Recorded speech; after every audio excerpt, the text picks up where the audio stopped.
Alright guys, may panibagong balita dito kay Rob News Live tayo ngayon.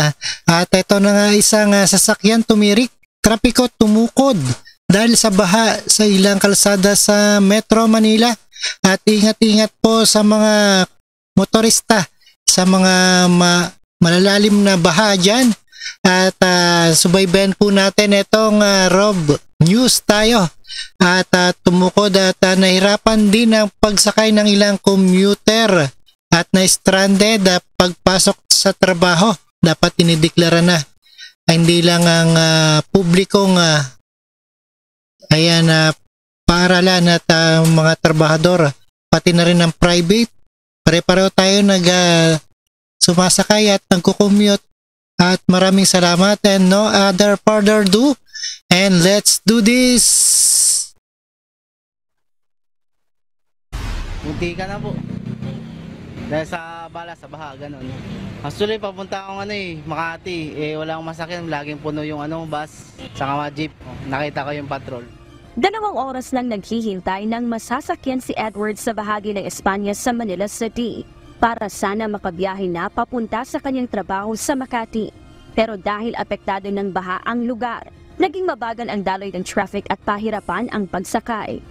Aniya, muntikan pa siyang hindi makapasok sa trabaho.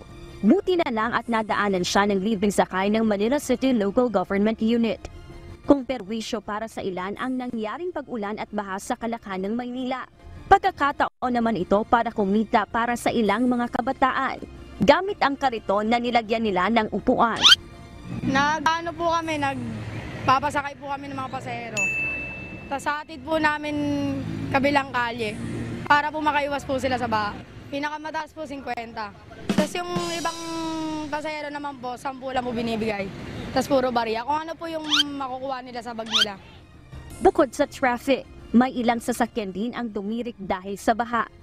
Ang daloy ng trapiko natin, nagsimula to ng alas 7 or alas 8 onward. Ganito na po siya, gawa ng malakas yung ulan natin. Kaya yung traffic po natin, papunta po ng Quiapo, talagang tukot-tukot po siya. Talaga pong traffic. Parang dagat po kanina to at may mga nasiraan po na sasakyan.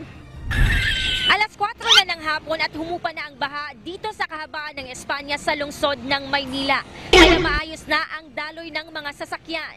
Pero sa bahagi ng Valenzuela City, may ilang kalsada pa rin ang hindi madadaanan ng maliliit na sasakyan dahil sa tubig baha. What?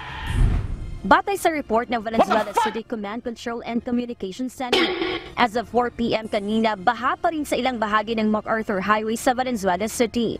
Ganun din sa Bypass 20 Riles, na nasa 16 to 18 inches ang taas ng tubig. Dahil pahirapan ang pagsakay, nag-ikot ang libre sakay ng lungsod para sa mga residente at stranded passengers. At in full operation ang pumping stations ng lungsod, bilang tugon sa tuloy-tuloy na pag-ulan. Kaninang alas 5:44 ng umaga ay itinaas ng Pag-asa ang orange rainfall warning sa buong Metro Manila.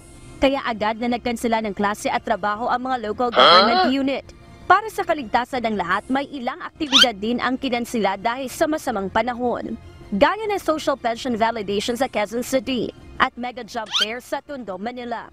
Gladys Tuwabi, UNTV News. Alright, ayan na, panood nyo ang latest weather update dito kay Rob Trip. At keep safe and dry. Ingat kayong lahat sa pag-uwi. At maraming salamat and peace out.